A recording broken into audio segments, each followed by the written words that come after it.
ഈശോ മിശിഹായിക്ക് സ്തുതിയായിരിക്കട്ടെ. നാം സാധാരണയായി കേൾക്കുന്ന ഒരു ചിന്തയാണ്, കയ്യിൽ പണമുള്ളവനല്ല, ഹൃദയത്തിൽ സമാധാനം അനുഭവിക്കുന്നവനാണ് യഥാർത്ഥ സമ്പന്നൻ.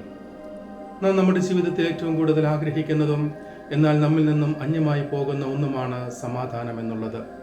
നാം പല രീതിയിൽ ആഗ്രഹിക്കുന്നതും തേടുന്നതും ഈ സമാധാനത്തെ സ്വന്തമാക്കുവാനായിട്ടാണ്. യേശുവിൽ പ്രിയ സഹോദരരെ, ഇന്നത്തെ സുവിശേഷത്തിൽ യേശുനാഥൻ 72 ശിഷ്യന്മാരെ സുവിശേഷ ദൗത്യത്തിനായി അയക്കുമ്പോൾ യേശുനാഥൻ അവരോട് ആവശ്യപ്പെടുന്ന ആദ്യത്തെ കാര്യം, നിങ്ങൾ ഏത് ഭവനത്തിൽ പ്രവേശിക്കുന്നുവോ അവിടെ നിങ്ങൾ സമാധാനം ആശംസിക്കുമെന്നാണ്. ഈ വചനത്തിലൂടെ യേശുനാഥൻ നമ്മെ ഓർമ്മിപ്പിക്കുന്നത് സമാധാനവാഹകരായി മാറുവാനാണ് ക്രൈസ്തവരായി നാം എല്ലാവരും വിളിക്കപ്പെട്ടിരിക്കുന്നത് എന്ന സത്യമാണ്. എന്നാൽ പലപ്പോഴും എന്തുകൊണ്ട് ഈ ദൗത്യം നിർവഹിക്കുവാൻ നമുക്ക് സാധിക്കാതെ പോകുന്നു എന്ന് ചോദിച്ചാൽ, നമ്മുടെ കയ്യിലുള്ളത് മാത്രമാണ് മറ്റുള്ളവരുമായി പങ്കുവെക്കുവാൻ നമുക്ക് സാധിക്കുകയുള്ളൂ. നാം സമാധാനം അനുഭവിക്കുന്നില്ലെങ്കിൽ പിന്നെ എങ്ങനെയാണ് ആ സമാധാനം മറ്റുള്ളവരിലേക്ക് പങ്കുവെക്കുവാനായിട്ട് നമുക്ക് സാധിക്കുന്നത്? ആയതിനാൽ എങ്ങനെ നമുക്ക് ഈ സമാധാനം സ്വന്തമാക്കുവാൻ സാധിക്കുമെന്ന് ചോദിച്ചാൽ, യെശയ്യാ പ്രവാചകന്റെ പുസ്തകം 26:3 ദൈവം പറയുന്നു, എൻ്റെ ഹൃദയത്തോട് ചേർന്നിരിക്കുന്നവനെ ഞാൻ സമാധാനത്തിൽ സംരക്ഷിക്കും. സങ്കീർത്തനങ്ങളുടെ പുസ്തകം 4:8 നാം വായിക്കുന്നു, കർത്താവേ, ഞാൻ പ്രശാന്തമായി കിടന്നുറങ്ങും, കാരണം എൻ്റെ സംരക്ഷണം അങ്ങയുടെ കരങ്ങളിലാണ്. ഈ വചനഭാഗങ്ങൾ നമ്മെ ഓർമ്മിപ്പിക്കുന്നത് ദൈവത്തോട് ചേർന്നിരിക്കുമ്പോൾ ലഭിക്കുന്ന ഒന്നാണ് സമാധാനം എന്നുള്ളത്. അതിനാൽ പലപ്പോഴും ദൈവത്തോട് ചേർന്നിരിക്കുവാൻ നമുക്ക് സാധിക്കാത്തത് കൊണ്ടാണ്, ഈ ഒരു തിരിച്ചറിവ് നമുക്കില്ലാത്തത് കൊണ്ടാണ് പലപ്പോഴും സമാധാനം അനുഭവിക്കുവാനും ആ സമാധാനം മറ്റുള്ളവരിലേക്ക് പങ്കുവെക്കുവാനും നമുക്ക് സാധിക്കാതെ പോകുന്നത്. ദൈവത്തോട് ചേർന്നിരുന്ന സമാധാനം അനുഭവിക്കുന്നവരായി മാറാതെ നമ്മിൽ ഭൂരിഭാഗം പേരും സുഹൃത്തുക്കളെ തേടുന്നതും തെറ്റായ സ്നേഹബന്ധത്തിലേക്ക് പ്രവേശിക്കുന്നതും ഒരു പരിധിവരെ മദ്യത്തിനും മയക്കുമരുന്നിനും അടിമകളായി തീരുന്നതുമെല്ലാം ഈ സമാധാനം ആഗ്രഹിച്ചുകൊണ്ടാണ്. എന്നാൽ നാം മനസ്സിലാക്കേണ്ടത്, ലോകത്തിനൊരിക്കലും ശാശ്വതമായൊരു സമാധാനം നൽകുവാൻ നമുക്ക് സാധിക്കുകയില്ല.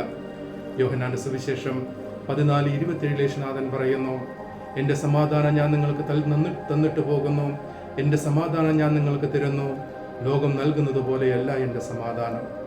ലോകത്തിൻ്റെ സമാധാനം നശ്വരമാണെങ്കിൽ ക്രിസ്തു നൽകുന്ന സമാധാനം മാത്രമാണ് ശാശ്വതമായി നിലനിൽക്കുന്നത് എന്ന സത്യം നാം തിരിച്ചറിയണം.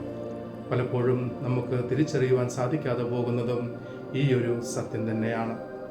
അതിനാൽ പ്രിയ സഹോദരൻ, ഇന്നത്തെ സുവിശേഷത്തിന്റെ വെളിച്ചത്തിൽ നാം നമ്മോട് തന്നെ ചോദിക്കേണ്ടത്, ദൈവം നമ്മോട് ആവശ്യപ്പെടുന്നത് പോലെ സമാധാനം മറ്റുള്ളവരിലേക്ക് പകരുന്നവനാണോ ഞാൻ, അല്ലെങ്കിൽ മറ്റുള്ളവരുടെ സമാധാനം കൂടി ഇല്ലാതാക്കുന്നവനാണോ ഞാൻ?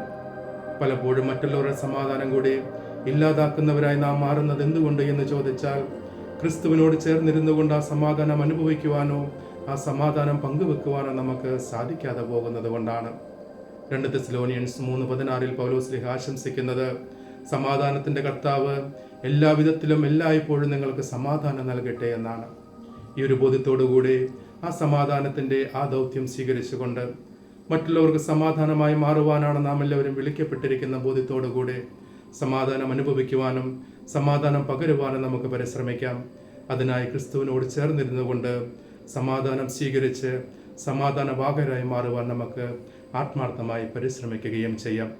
ഫിലിപ്പിയർക്ക് എഴുതിയ ലേഖനം 4:7 പൗലോസ് പറയുന്നത്, എല്ലാ നിയമങ്ങളെയും അതിലംഘിക്കുന്ന ദൈവത്തിന്റെ സമാധാനം നിങ്ങളുടെ ഹൃദയത്തിലും ചിന്തയിലും ക്രിസ്തുവിൽ നിറയട്ടെ എന്നാണ്.